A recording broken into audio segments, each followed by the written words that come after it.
जननायक जनता party को अपना फैसला स्वयं करना है। अभी तक जो मीडिया में चीज़ें हैं, कल से हम इंतजार कर रहे थे कि वो क्या कहते हैं, क्या सार्वजनिक उनका स्टैंड रहता है। जननायक जनता पार्टी ने अपने विधायकों को एब्सेंट रहने के लिए व्हिप जारी किया है। वो अपना निर्णय लेने के लिए स्वतंत्र हैं। पर्याप्त संख्या में विधायक हमारी इस नई सरकार, नए मुख्यमंत्री के साथ जो हमने कल गठित की है, उसके लिए उस सरकार को विश्वास मत प्रदान करने के लिए पर्याप्त संख्या में विधायक हमारे पास हैं। जब हमने गठबंधन किया तो गठबंधन करते समय हमने तय किया था कि ये जो गठबंधन है ये हरियाणा के 2019 के जनादेश का फलादेश है। मनोहर लाल जी हुण तां साडे बच्चे लगणगे, मनोहर जी ने वही उसी समय कहा था, मैं साथ खड़ा था। उन्होंने कहा था, राकेश जे असी भी उन्हां दी तरह करांगे ते साडे च ते उन्हां च की फर्क रह जाएगा। मनोहर जी ने ये फर्क साबित करके दिखाया। अपने विधायकों की सिफारिश, अपने नेताओं की सिफारिश, अपने कार्यकर्ताओं के बच्चों को लगाना, ये पुराने दलों की रीति हो सकती है। मनोहर जी ने कहा हरियाणा का हर बच्चा मेरा है। मंत्र सूत्र, रीति नीति, व्यवस्थाएं तो मनोहर जी ने खड़ी कर दी हैं। उन्हीं की हाथ में थमाई गई मशाल को आगे लेकर नायब जी को बढ़ना है। पंजाब केसरी में आप सबका स्वागत है। मैं हूं चंद्रशेखर धरनी। वीरेंद्र चौहान बीजेपी के प्रवक्ता हमारे साथ मौजूद हैं। देखिए, ये सरकार जब नहीं बनी थी जी तो 2019 में तब भी अल्पमत में थी, समर्थन लेकर सरकार बनी थी, विश्वास मत अर्जित करना पड़ा था। आज फिर विश्वास मत अर्जित करने की जरूरत पड़ी। देखिए धरनी साहब, सरकार जब बनी थी अल्पमत में नहीं थी, हमारे पास पर्याप्त मात्रा में मत हो गए थे, तभी हमने सरकार बनाने का दावा पेश किया था, तभी हमने सरकार का गठन किया था।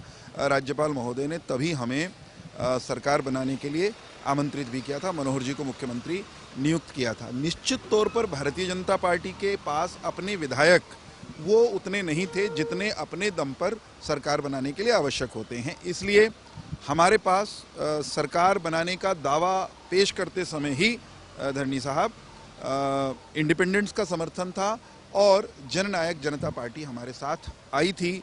स्वाभाविक रूप से चाहे हमारे अपने 70 विधायक भी होते तो साहब विश्वास मत तो हासिल करना ही होता है ना, सदन में अपनी ताकत तो साबित करनी ही होती है, वो तो वैधानिक आवश्यकता है। नई सरकार जो कल गठित हुई है, मनोहर जी के इस्तीफे के बाद, नायब जी के मुख्यमंत्री नियुक्त होने के बाद, आज अभी उसकी विश्वास मत अर्जित करने की प्रक्रिया चल रही है। हम विश्वस्त हैं, आश्वस्त हैं पूरी तरह से कि जो मैजिक नंबर है उससे कहीं अधिक विधायक हरियाणा के जनप्रतिनिधि वो नायब सिंह जी की नेतृत्व वाली भारतीय जनता पार्टी की सरकार को समर्थन देने वाले। जेजेपी का क्या बना? जननायक जनता पार्टी को अपना फैसला स्वयं करना है। अभी तक जो मीडिया में चीज़ें हैं, कल से हम इंतजार कर रहे थे कि वो क्या कहते हैं, क्या सार्वजनिक उनका स्टैंड रहता है। जननायक जनता पार्टी ने अपने विधायकों को एब्सेंट रहने के लिए व्हिप जारी किया है। वो अपना निर्णय लेने के लिए स्वतंत्र हैं। उनका निर्णय निश्चित तौर पर विश्वास मत को सीधे तौर पर प्रभावित नहीं करेगा।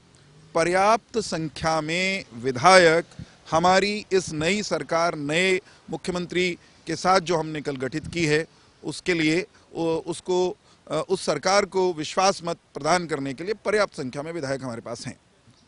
जेजेपी 10 की 10 लोकसभा सीटों पर लड़ने का लगातार कह रही है और पिछले कई सालों से कह रही है। जी, हम लोगों ने जब आपको याद होगा जब हमने गठबंधन किया तो गठबंधन करते समय हमने तय किया था कि ये जो गठबंधन है ये हरियाणा के 2019 के जनादेश का फलादेश है। हरियाणा की जनता ने जनादेश दिया था, वो फ्रैक्चर्ड मैंडेट आप उसको कह सकते हैं। स्पष्ट बहुमत किसी दल को नहीं दिया था, हम सिंगल लार्जेस्ट पार्टी थे और हरियाणा को एक बेहतरीन, स्थायी, स्थिर और अच्छी सरकार देने के लिए जो हमारे पास विकल्प थे, उन विकल्पों में जननायक जनता पार्टी और हमारे नेतृत्व ने यह तय किया कि हम इकट्ठे होकर के हरियाणा को एक स्थायी सरकार देंगे। कल तक वो सरकार बेहतरीन ढंग से काम कर रही थी। त्यागपत्र देने तक उस सरकार ने अपना वो दायित्व, वो कमिटमेंट हरियाणा के लोगों के साथ कि हम अच्छी सरकार देंगे, हम स्थायी और स्थिर सरकार देंगे, वो हमने पूरा किया ही। आज भी सदन के अंदर विश्वास मत हो या अविश्वास प्रस्ताव पहले लाया गया कांग्रेस के द्वारा, कोई भी मुद्दा हो, बजट का हो, बजट सत्र हो, मानसून सत्र हो, सब में विपक्ष का हमला एक ही चीज़ पर होता है, भ्रष्टाचार। भ्रष्टाचार को लेकर बड़ा खुला आरोप है कि तहसील घोटाला, एक्साइज घोटाला, शराब घोटाला, इस तरह के अनेकों घोटाले वो गिनाते हैं। चंद्रशेखर जी, कुछ तो लोग कहेंगे, लोगों का काम है कहना, वो इतना भी नहीं कहेंगे तो करेंगे क्या। परंतु हरियाणा का जन जन जानता है, साधारण लोगों को ये पता है कि मनोहर जी के नेतृत्व में भ्रष्टाचार पर सीधी कुठाराघात हुई है। पूर्व की सरकारें यानी आज का जो प्रतिपक्ष है वो भ्रष्टाचारियों के साथ मिलकर सरकार चलाया करते थे, उनके साथ अलायंस में सरकार चलाते थे। भ्रष्टाचारी लोग वो स्वयं भ्रष्टाचार करते थे और अन्य दलाल किस्म के लोगों के साथ उनका तालमेल रहता था, वो मिलकर सरकार चलाते थे भ्रष्टाचारियों के साथ। इसलिए भ्रष्टाचारी लोग अक्सर उनके राज में पकड़े ही नहीं जाते थे। इस सरकार ने भ्रष्टाचार के मामले में जीरो टॉलरेंस की नीति को अपनाया और जीरो टॉलरेंस की नीति का परिणाम ये है कि हमने बड़े से बड़े भ्रष्टाचारियों पर हाथ डाला है। मनोहर लाल खट्टर की रवानगी और नायब सैनी की चीफ मिनिस्टर के रूप में एंट्री कैसे देखते हैं आप? देखिए, मनोहर जी ने अपने 9.5 साल के कार्यकाल में जो काम किया वो अपने आप में उसको आप आने वाले दिनों में ये कहा करेंगे कि वो नज़ीर बना करके गए, वो उदाहरण पेश करके उन्होंने हरियाणा की राजनीति में नया व्याकरण गढ़ा, नए मुहावरे गढ़े। कोई मान सकता था क्या इस हरियाणा में, हमारे हरियाणा में नौकरी बिना खर्ची पर्ची, राजनीतिक दखल के बिना, नोटा के जोड़े थमाए बिना मिल सके? ये कल्पना कोई कर नहीं सकता था। मनोहर जी ने पहले दिन ही कहा था, मुझे बिल्कुल शुरुआती दिन याद है, पहली कैबिनेट की मीटिंग थी, पहली कैबिनेट की मीटिंग के बाद मुख्यमंत्री निवास पर भोजन से वो निकल रहे थे, लॉन से अपने पोर्च की तरफ जब बढ़ रहे थे तो सामने भीड़ में खड़ा हुआ एक व्यक्ति चिल्लाकर कहने लगा, मनोहर लाल जी हुण तां साडे बच्चे लगणगे। मनोहर जी ने वहीं उसी समय कहा था, मैं साथ खड़ा था, उन्होंने कहा था, राकेश जे असी भी उन्हां दी तरह करांगे ते साडे च ते उन्हां च की फर्क रह जाएगा। मनोहर जी ने ये फर्क साबित करके दिखाया। अपने विधायकों की सिफारिश, अपने नेताओं की सिफारिश, अपने कार्यकर्ताओं के बच्चों को लगाना, ये पुराने दलों का की रीति हो सकती है। मनोहर जी ने कहा हरियाणा का हर बच्चा मेरा है।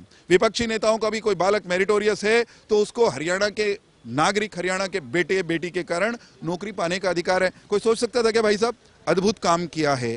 5900 गांव हरियाणा के आज जगमग हैं। आप भी हरियाणा के निवासी हैं, मेरे आपके गांव में 24 घंटे बिजली का हक हुड्डा के समय भी था ना, हक तो चौटाला साहब के समय भी था, बिजली भी पर्याप्त थी, लेकिन वो बिजली जाती कहां थी? विजेंद्र सिंह का बीजेपी छोड़कर कांग्रेस में शामिल होना, उसके बाद हरियाणा के चीफ मिनिस्टर का बदलना, दोनों चीजों को मैं नहीं समझता कि दोनों चीजों को जोड़कर देखा जा सकता है। विजेंद्र सिंह जी, अगर उनको लगता है कि ये एहसास हो गया था कि उनकी टिकट नहीं हो पाएगी और जब वो होता उन्होंने नहीं देखा, उनको नहीं दिखा, तो उन्होंने अपना त्यागपत्र दे दिया और अपने पिता की पूर्व पार्टी जहां से वो आए थे, भारतीय जनता पार्टी में, वहां वो लौट करके चले गए। मैं ये मानता हूं, निजी तौर पर पर्सनली मेरा ये ओपिनियन है कि बृजेंद्र सिंह जी और चौधरी वीरेंद्र सिंह को अपने इस फैसले पर पछताना पड़ेगा, क्योंकि वो वहां गए हैं जहां से बेआबरू होकर निकले थे और वो आंगन छोड़कर गए हैं जिस आंगन में उनको केंद्रीय मंत्री बनाया, सांसद बनाया और पूरा सम्मान दिया गया।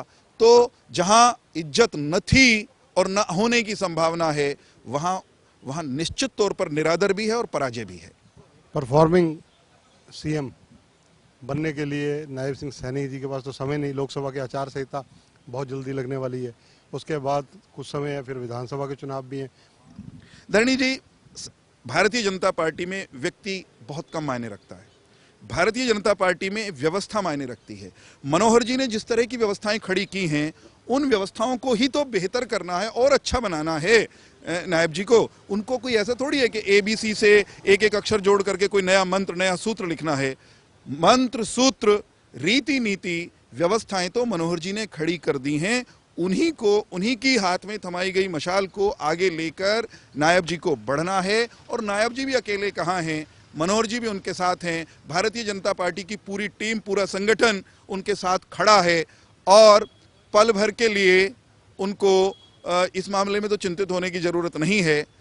जैसे ही मनोहर जी ने उनको मशाल थामी, मैं ये मानता हूं वो अपने काम में जुट गए हैं और उतनी ही ताकत के साथ, बल्कि उससे अधिक ताकत के साथ, क्योंकि यूं होता है ना, नया व्यक्ति होता है, वो नए रक्त का संचार, नए उत्साह का संचार टीम में भी होता है।